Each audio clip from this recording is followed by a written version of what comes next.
Welcome to MeetFactory. I am Michal Brenner. I used to work here for 11 years. I no longer work here. I live in Stockholm and work for the Czech Center, which is the Czech Culture Institute.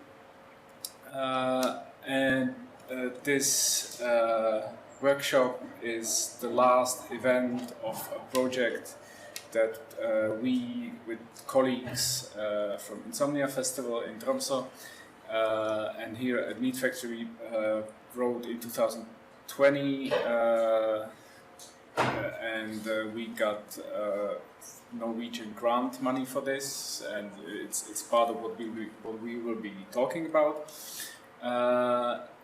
And also here with me are Marte, who's the director of the Insomnia Festival in Tromsø, and Laurent, who's the director of ideas at Artifarti, which is a non-profit organization in Lyon, in France, who do the Nuit Sonores Festival and lots of other stuff he will talk about. And joining us will also be Karel Barták, who used to work at the European Commission for many years, and he was responsible for the Creative Europe program, and he was also responsible for the Music Moves Europe program that kind of got to a bad start, maybe he can talk about it later, and about he will talk about like the grants and the programs from the other side, like how they form the programs, what are they looking for, what kind of projects, or were they looking for. He's no longer working there for I think 3 or 4 years now, but he was still essential when building that. There was also supposed to be someone from the Institutes of Arts and Theatre, but unfortunately they cancelled at last minute, so it's only us doing the talks. And the talks should be about, because like all three of us, meaning Marte, Laurent, and me, and all our three organizations, Insomnia, Artifarti, and MeetFactory, are part of some bigger projects, and usually more than just one project, and it kind of transpired over the years. I will give like a very quick introduction about like what MeetFactory is part of. MeetFactory, which is where you're at, has of course four different programs, which is music, theater, artist residence, and visual arts. But is also through these programs is part of bigger projects. And one of the projects that I co-started here in 2014 is called Shape.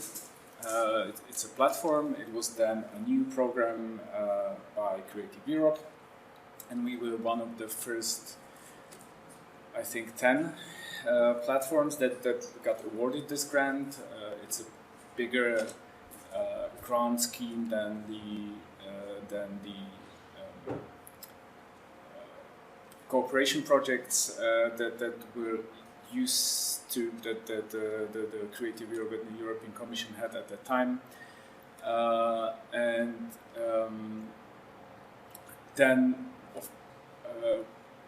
we got through. I will talk about this in a bit more details, but also through this Shape project, we met Insomnia, and we applied for Norwegian grants. That was in 2014 or 15, which we got, and it was a project that lasted for a year.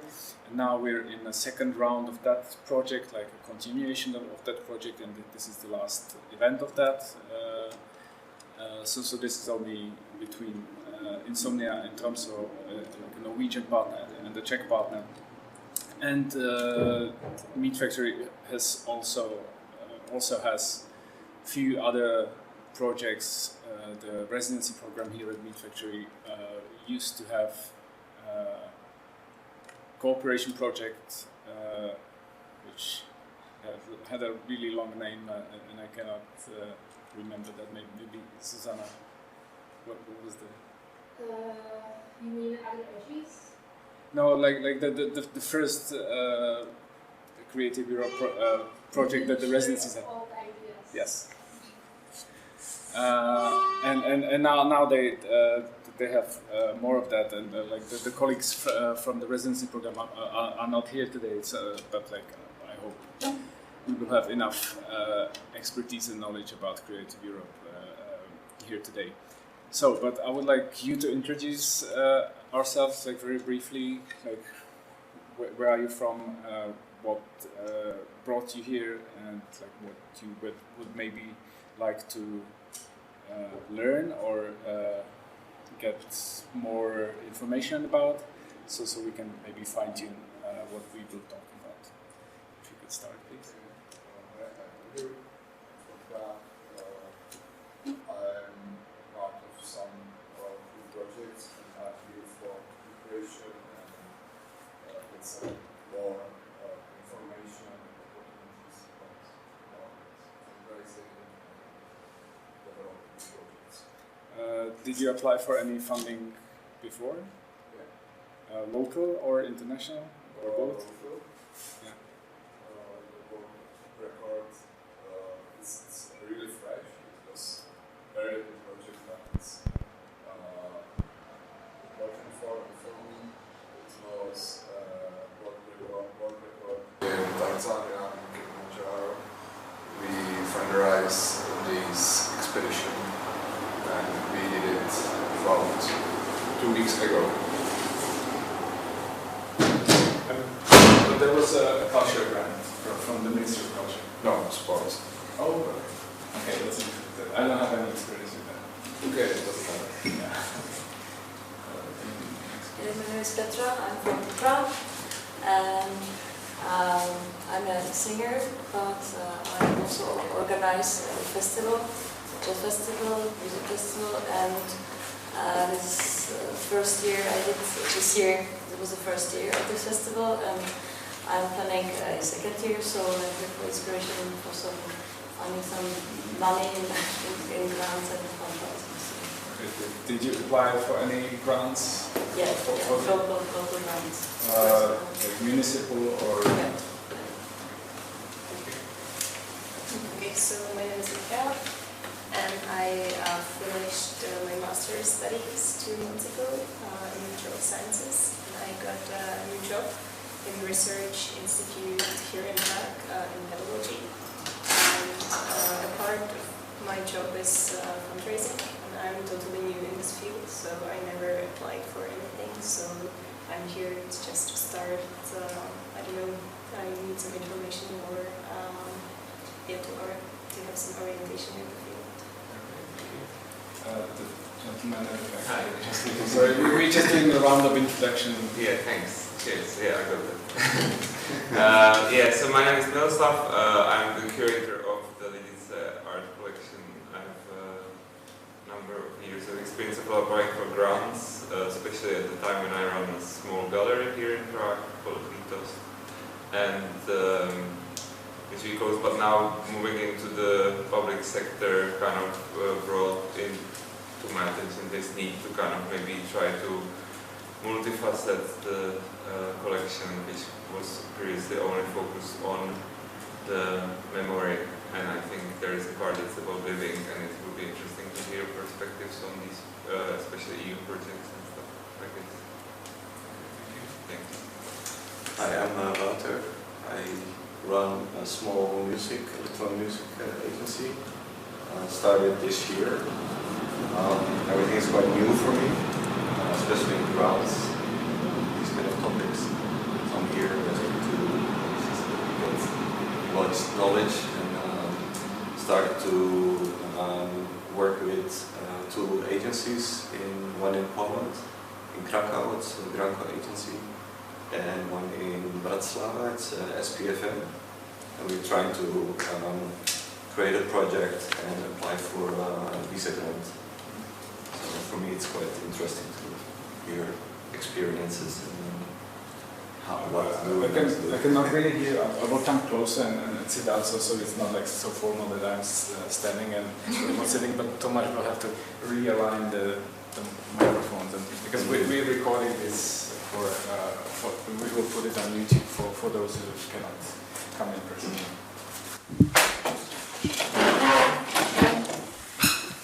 So please.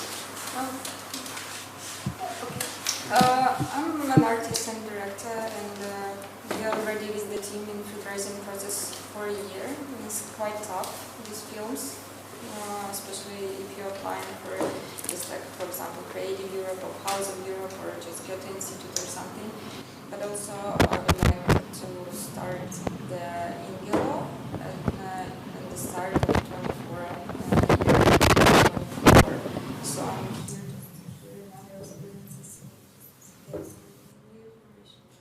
Okay, thank you.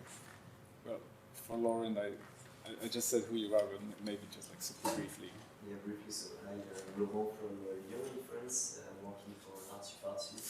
It's a non-profit organization, but I will develop later during the presentation what we are doing, especially in terms of European projects, because MeetFactory as an organization has been involved in several European projects for many years now, so I will do the presentation later.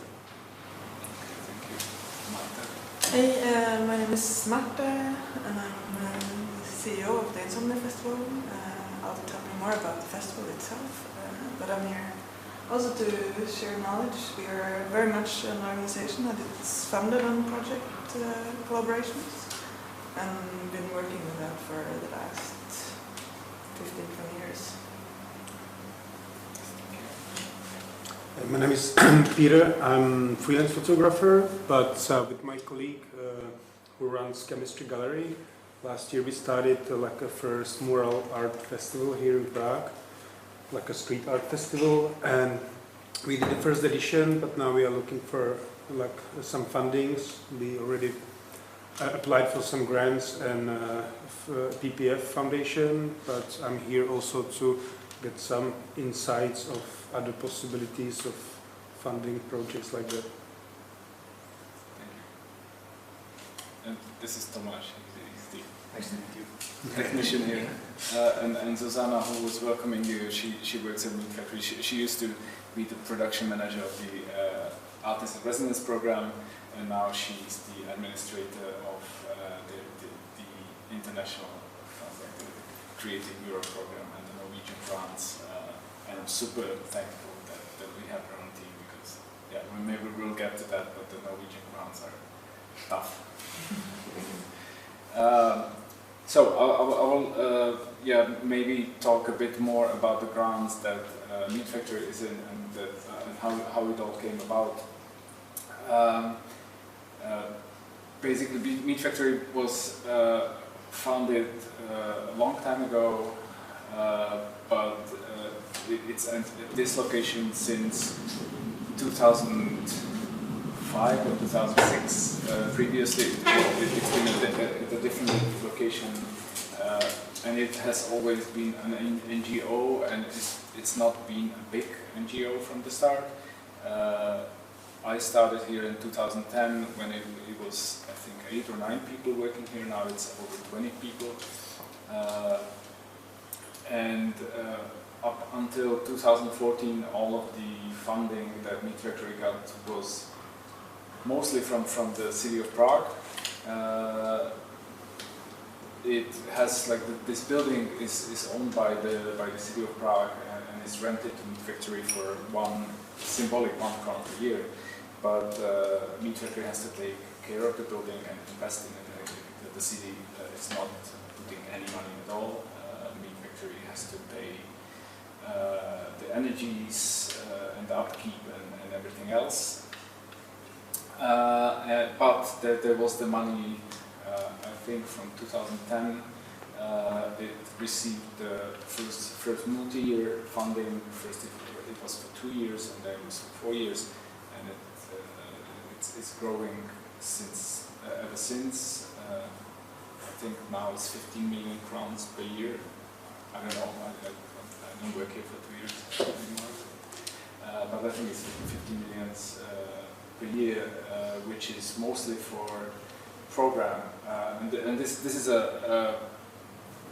maybe, I mean, like if you have a small organization or NGOs, that problem might not be that big, but for organizations like MeetFactory, it's becoming, I mean, like it used to be problematic, now it's a little bit better, but most of the grants are for the program, not for like technical costs, not for investment, not for anything like that.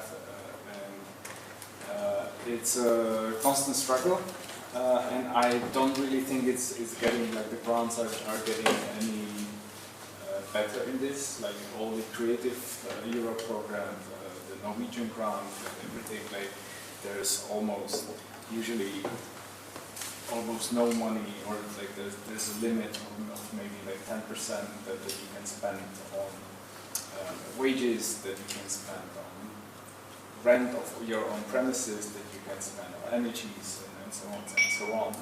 So you have to do, which is what MeetFactory does, and most of the organizations do. It's this like patchwork of grants and other sources of money for MeetFactory. It's like aside from the municipal funding and the Creative Europe grant and the Norwegian grant,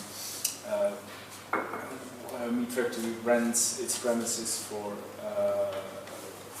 various events, for shows, for private parties, for shootings. There are a few offices that are rented out, or artist studios, and of course there's a bar downstairs. And like this is basically the money that they can pay for everything that's not programmed.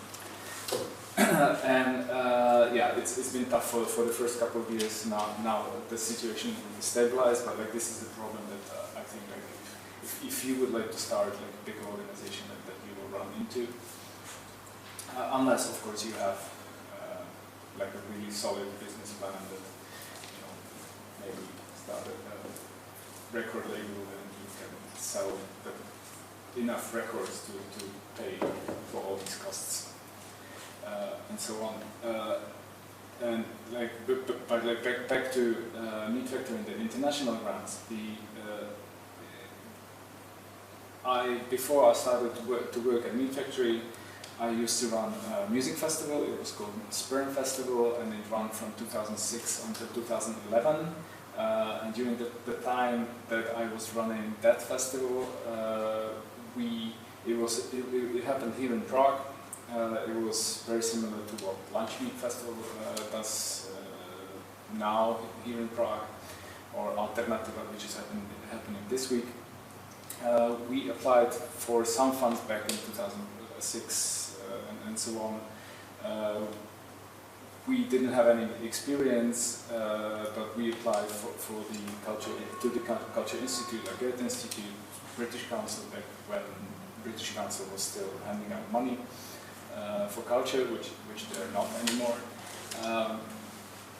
And for a couple of years we ran this festival, but we of course had the same problem. I mean, like we were 3 people organization, like a super tiny NGO that just ran the festival every year, and had problem getting the money or getting the continuity, which is also usually a problem, that you get project money for one project, and when that ends, you report, you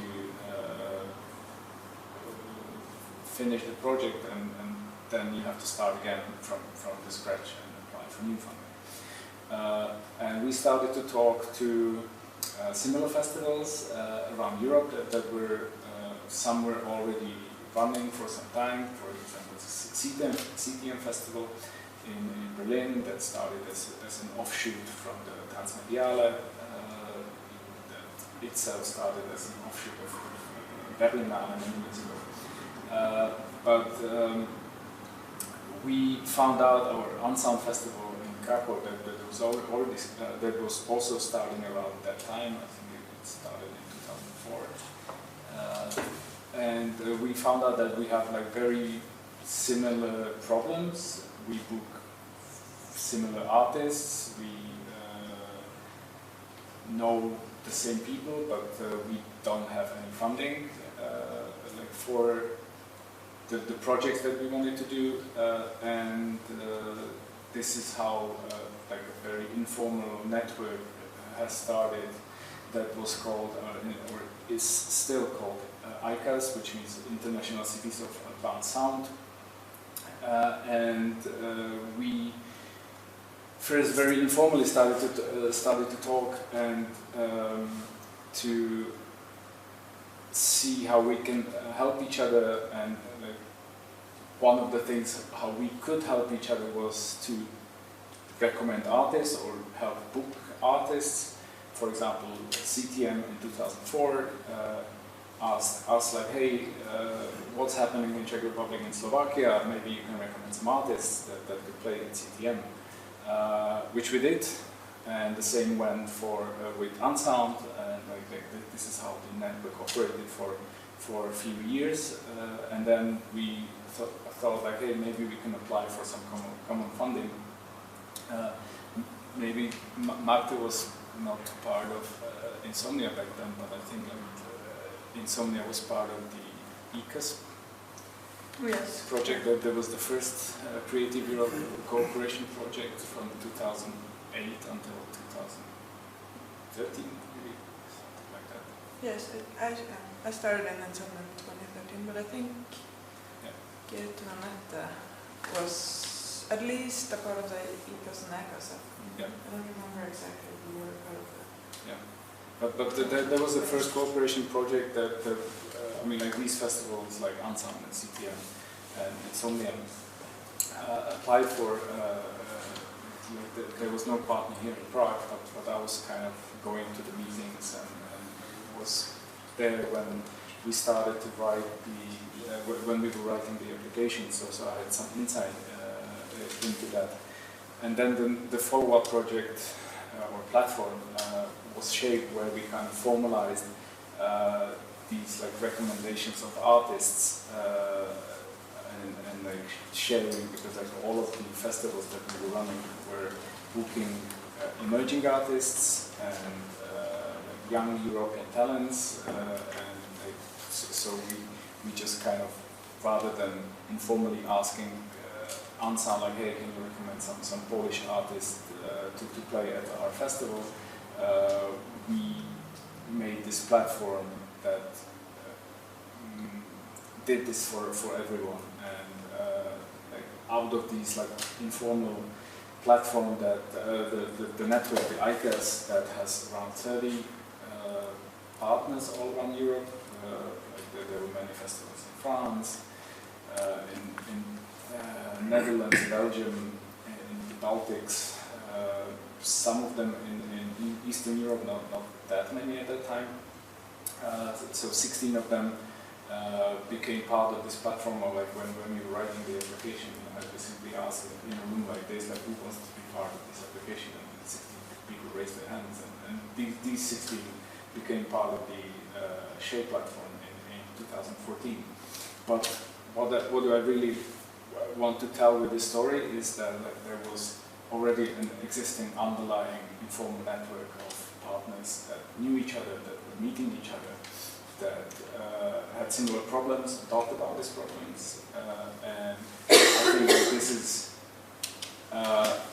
this was very helpful for us in forming the platform, and also like we were able to very simply articulate like what our problem was, why do we need the funding, what do we do with the money, because we were already doing everything.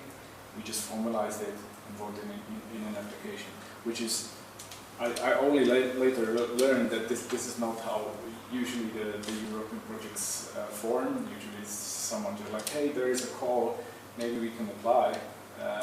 Let's just read what they want, and maybe then find some partners. And I think the Creative Europe was also like helping this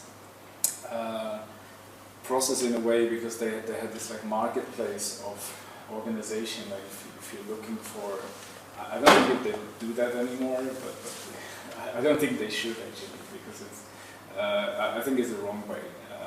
And over the years, I received like so many requests, like, hey, we're this like coalition of totally random NGOs, one university in Italy and radio in Belgium, and we want to apply for some common funding, and the deadline is next week, and how about you send us some documents? And yes, I would really discourage you from taking this approach, and rather to find partners that do the same stuff as you do in your field, in other countries, maybe as you said with Granko in Krakow, and with whatever, yeah, in Bratislava, and talk about like, you know, what you do, what is your common ground, what can you do together, and then like read the calls and see like if what you're doing matches what the program, the grant program is about, and if it can be somehow adjusted, and if it makes sense. Like this is also like a very important thing, because like I think it's quite easy to get a grant, but it's not so easy to get it done right, especially if you have like a larger number of partners, or it's a multi-year program. And yeah, like if any of you had any like international projects, international grants already, you might know that like the partnerships are not always easy. People change, maybe you know, it was not really obvious from the start, like who will be doing what and how this could contribute to their main goal.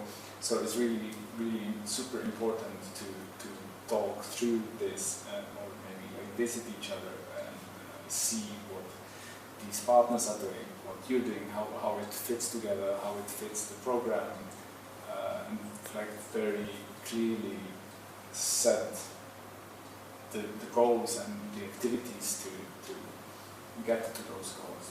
Because like if you do this, if you will not do this correctly, then the grants become a nightmare.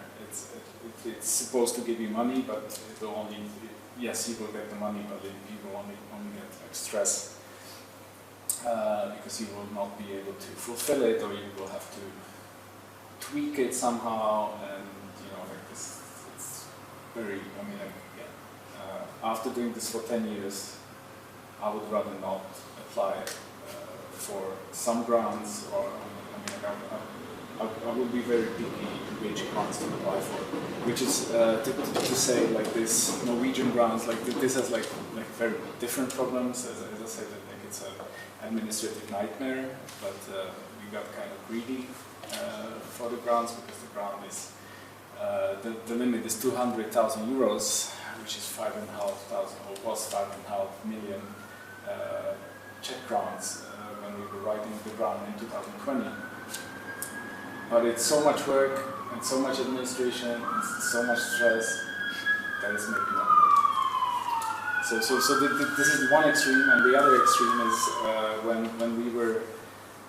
when I was working at MeetFactory, and during the previous director, we have a director, Marek Lakomi now for 10 years, but the previous director, Indra Zemanova, who I'm really thankful that, and she teach me a lot, like when fighting the grants and how to think about many things like grants and projects and so on. And like back, this was like 2010. She had a rule that you should not apply for a grant which is under 50,000 crowns, which is like 2,000 euros. It's just like not worth your time. it's maybe it's like if it's your first grant, then maybe yes, you can try it, and you will. It's not much money. It's probably easy to spend that much money, and you can like try yourself like how to write an application, how to report it, etc. But like if you're an organization like MeetFactory, like 50,000 is like not worth anyone's time here at MeetFactory. So like the grants should be like at least 100,000, and even like 100,000 like for this, like you can do like one small concept for 100,000, and it's like not worth the time and paying the people that will have to like write the application, do I don't know corrections of the text like proofreading, do the reporting, do the accounting, do the project management, and everything. If it's something that you do in your free time in your bedroom, then go for it. You know, not as an NGO. So yeah, like these are the two limits, and everything in between is fine, I guess.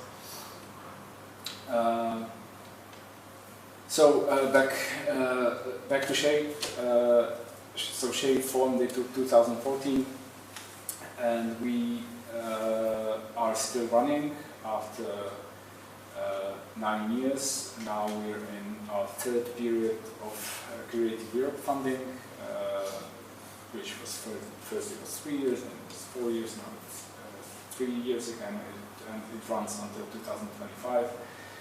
And I am coordinating the platform, and we are, as I said, like you have to talk to the partners about like their goals, what they want to achieve, what they need the money for, and so on, which is kind of difficult if we have 16 partners. Currently we have 15 partners, but it's like one of the most important things, like partner management, let's call it, like just being in constant touch with your partners. We have this project, the Norwegian grants with Insomnia, and this is the same. I mean, like it's a 2-year project, but we have meetings. We talk a lot about the activities we would do. Like we are in touch about the reporting, about the accounting, about the partnership agreement, about money, about everything. And it's just you have to. It's really a partnership where you have to dedicate someone that takes care of this, like even for the smaller projects, I would say, like there has to be someone who takes care of this, and for Shape with 15 or 16 organizations, this is a big task.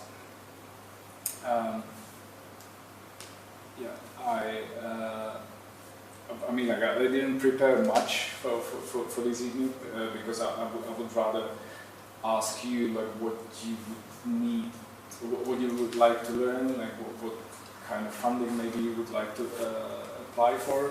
There will be a big time for this after all these short talks, but you can also start asking and talking. There's something already that you would like to ask. I was approached by an agency. Yes. It felt very like last minute because they also want to apply for a grant. But you were also now mentioning that it's very important to first line up with your goals and what you actually are struggling with. Yeah. And this was also something that I felt that because of this hasty approach from them, I want to kind of like calm down a little bit and first like have actually meetings and talk about like what are we as agencies within the CEE countries like struggling with, and line up these struggles and problems, and then look for what kind of projects are we going to collaborate in, and then we with these grants, like find the grant, which was already very helpful tip from you. Yeah, there's, actually it really depends like what kind of funding you want to apply. If it's like Creative Europe, like they have their own, because like it's great if you want to have a collaboration between the agencies and find the common ground, and then you have to align this to what the like in case of Creative Europe, what the European Commission wants from out of these projects, because like that changes as well. I mean, like the European Union works in these like 7-year cycles. They have budget.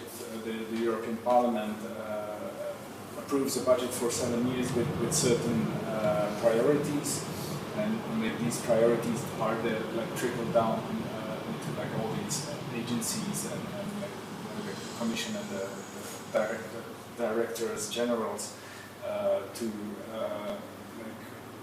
action plans, like what does Creative Europe wants for the next 7 years, and what kind of projects are they looking for, and what are the how do they call it, like horizontal topics that they want to cover, like gender equality and diversity and ecological sustainability and so on.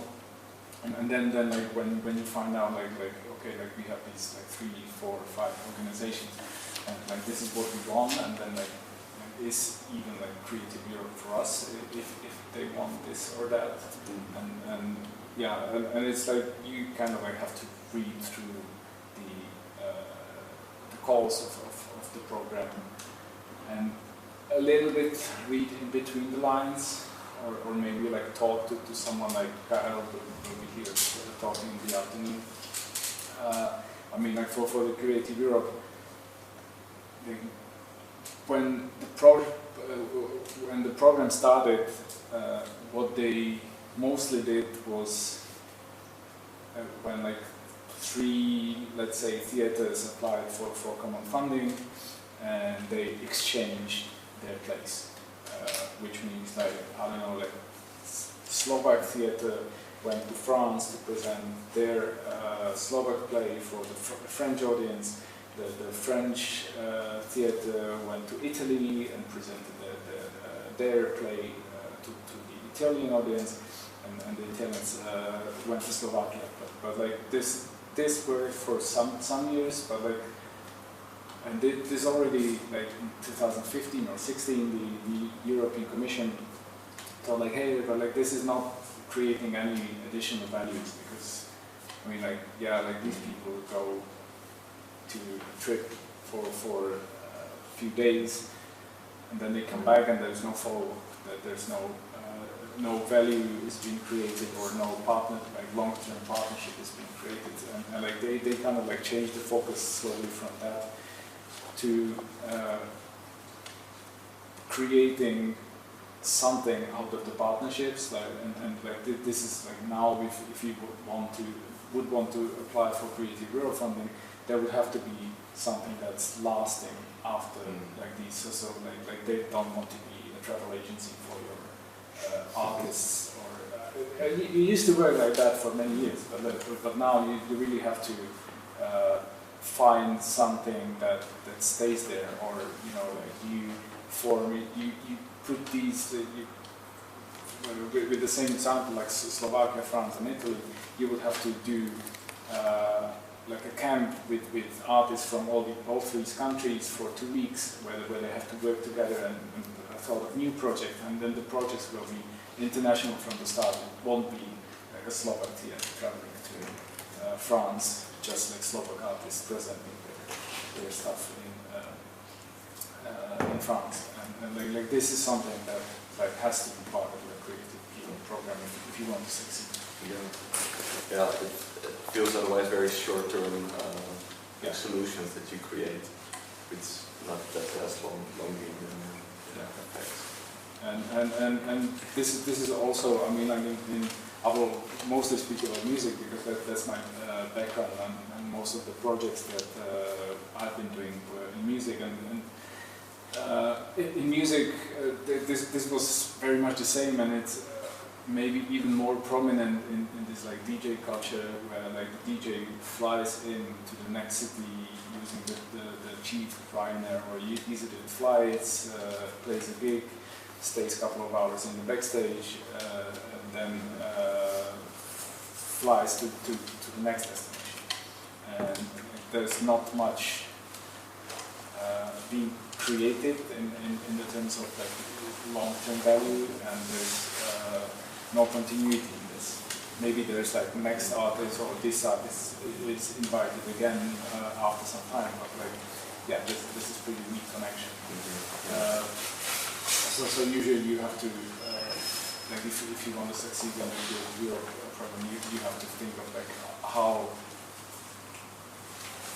how to transgress this, or like how to make a connection between like this artist and that art scene. So meaning like if a DJ comes, maybe he should not stay one night at a hotel, but maybe he should stay there for a week and work with some local producers, with some studio or something like that.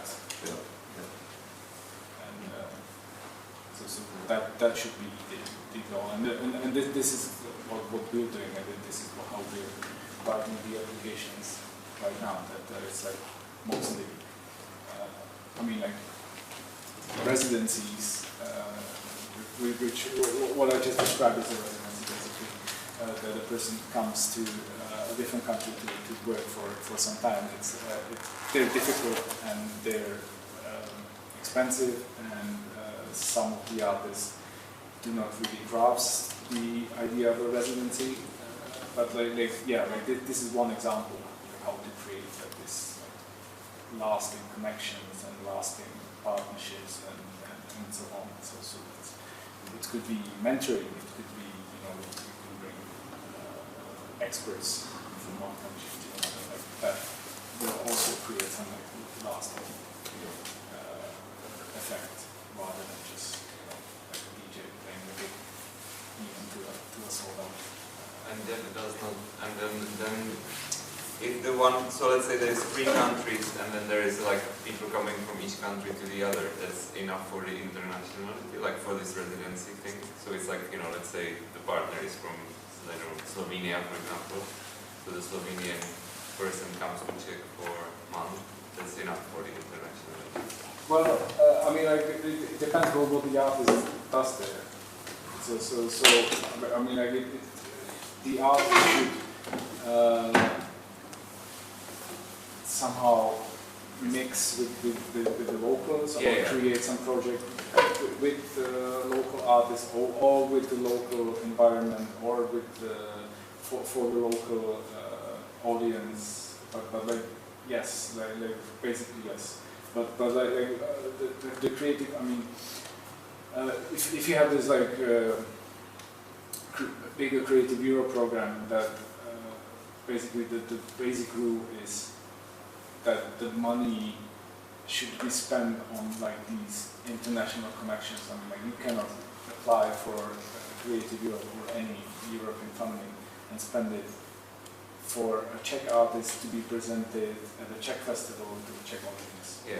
That doesn't make sense. And the EU says like, hey, go apply to the Czech Ministry of Culture, because like this is not an international project. But with the outcome, this is what I was more curious, because for example, you have residencies that do not have outcome, or the outcome is ephemeral in some way, where it's like, could something happen from it, but the most important thing is the connections that are created in the space. So, or in the local, like not space, there's, well, I mean locally. So is that something that's... I do not have much experience with that. I mean, like what we do, like the residencies or all the activities have some like public outputs. Maybe they are. I mean, like this is changing now, and I think like even the European Commission and all the other people that are giving out the grants should address this somehow. That like increasingly there are like artists and residencies that do not have any public outputs. But it's like, it's difficult. I mean, like for example, for the Norwegian grants, then you have to have these indicators, and you have like how many people saw that. If you put 0 there, they like maybe not, they probably won't be. But the outcome is varied, no? So it could be like public program, or it could, as you said, we're talking about DJ, and the outcome could be a gig or whatever. Yeah. It doesn't have to be an exhibition. I'm sorry, I'm slightly stuck in my own. No. I mean, yeah, but like they are specifically asking, and even the EU is of course, like the European Commission is interested, like how many people will benefit from the money that will give you. Not that they're like translating it like, okay, we give you 500,000 euros, and like how many people will see that, and then like count like, okay, so that's like 11 euro 50 per person. But like it's important, like that it has some reach. Okay. And yeah, but like speaking of this, like all like the Creative Europe grants do not have like these like indicators, meaning like they ask you like how many people will see these activities, and then compare it to, or like put it in the table, but like they do ask, and they do want to know. I mean, you do have to write like these activities are meant for public, and like this is they really care about the branding, meaning the EU logo and like your brand visibility, and they are asking like how many people will see that, and in the reporting will have to provide numbers. Yeah. And these do not have to be. I mean, like it could be radio show. It doesn't have to. That's what I mean. It doesn't have. Yeah, so it could be like a book or whatever. Yeah, but it has to be some like measurable. Yes. Reach. Yeah. And like for the Norwegian grant, this is like very strict. I mean, like you have to write that like there will be 200 people, and if you only have 100, they will come asking why there was only 100. And you will have to provide a justification. I don't know how many people I wrote in the application will be here, but I think we're fine. my favorite is my favorite is in art in the underground in London. They have always the 5-minute people, so when they have the presentation on the tube line, these numbers. Yeah. This is actually yes. Like we have there was a exhibition. Part of this project was an exhibition that was in the gallery next door, the Gallery Kostka, and there was a part of the exhibition was on the roof, and we counted all the cars and trains coming by, calculated that into like art in public space. Can I ask you one question? Yes. About the residencies, kind of like I'm from Ukraine. Yes. And it's really important, as I think, to now to invite people to Ukraine, but I don't really understand if it's okay to apply with that to any grant, because it's not, for a lot of people it is dangerous. Yep. And how to organize the international projects when you have such a problem as a war. Well, in Shape Platform we do have a Ukrainian partner. It's construction festival in Dnipro.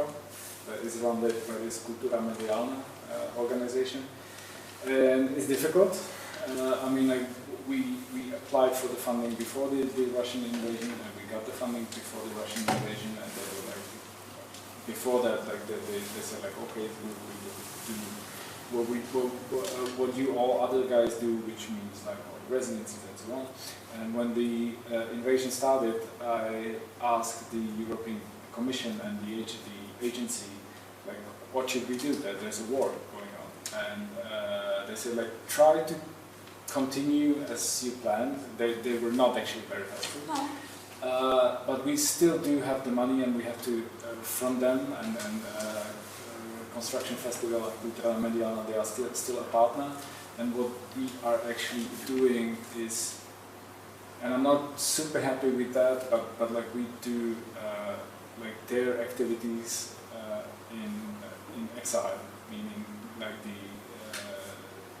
the Ukrainian artists play elsewhere. Like there was a construction festival in Dresden. This year they did the residencies of Ukrainian artists in Dresden instead of Ukraine, and and what I'm not too happy about is that the Ukrainian public is nothing out of that. Yeah, about that. Yeah, I mean, like we're trying, like we're trying to do. We will try to do something in the first half of the next year, probably somewhere in West Ukraine. But we will. I mean, like we of course have to ask the artists, like, are you okay to travel to Ukraine when there's a war, and maybe to Lviv or somewhere like that. Probably not Dnipro, because that's too close to the front line. But yeah, like maybe I can talk about this a bit later. But we have a plan now to start internships of Ukrainian culture managers, which was not part of the program, and it's not like because we didn't know that there will be war. But we allocate part of the grant to this, and we will do. We will have an open call for Ukrainian culture managers to apply to work at all these festivals, at Ansal and CPM, and so on. And the long-term effect will be like not only like they will have the opportunity to work at this festival and new things, but like then they will go back to Ukraine and can use the knowledge there, and then like that's the long-term effect that they could use. I haven't. I will. Yeah, I will travel to Brussels to meet the EU overlords in December, and I will talk about that with them. But I hope they will approve, and they usually do.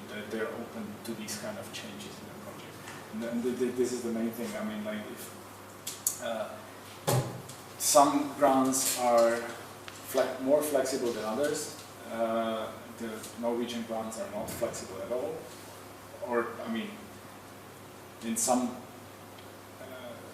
capacity they are, but it's like super difficult to make any change in that. But like with the Creative Europe, we did many changes because like the Shapeathon has been running for 9 years now, and we did many changes. And the Creative Europe, they were very supportive of the changes that we introduced, and I hope like they will approve this change as well.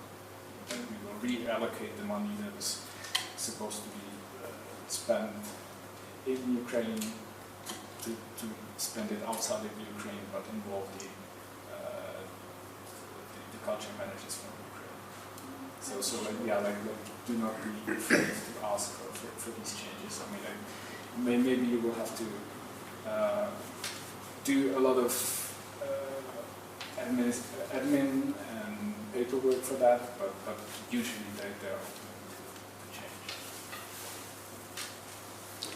Can I also have a question?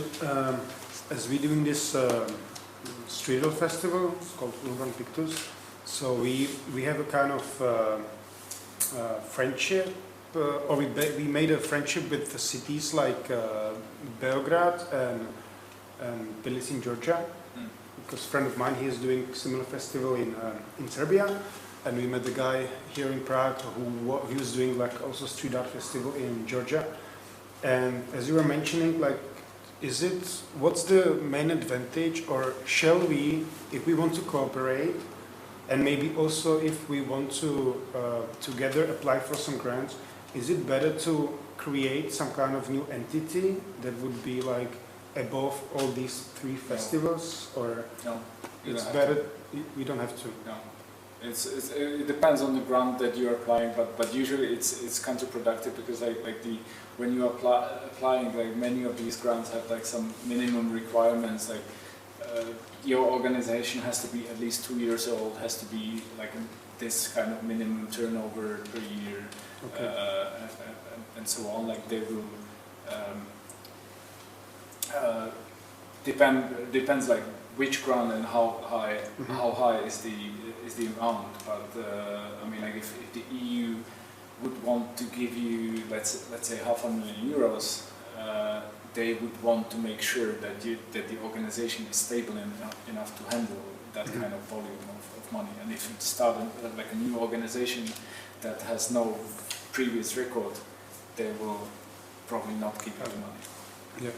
So it's better, even if, let's say, if we are festival in Prague and we would like to like get funding, like if we get the money, let's say from Creative Europe, can we like, how can we like split it between the other countries? Like it's then I mean, like each country has to apply to.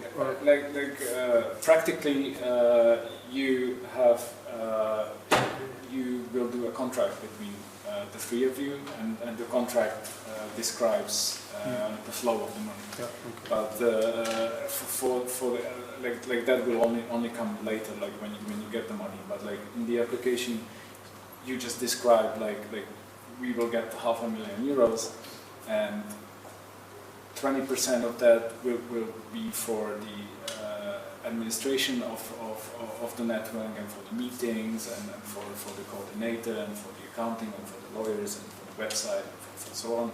And the 80% we will split in 3 equal parts, and like these will be their activities, these will be our activities, and these will be their activities. And this is enough for the application. And once you get the money, you will have to actually go to the lawyers and ask them, like, hey, this is how we want to split the money. Can you please provide a contract that will describe how the money will flow? And like then you have like some pre-financing and some retention money that the EU is keeping for themselves until you report everything, and like the contract will have to specify that in legal language. Okay. Yeah, I'm speaking a bit too long. I mean, like there will be this discussion at the end, but I will give my chair to Marta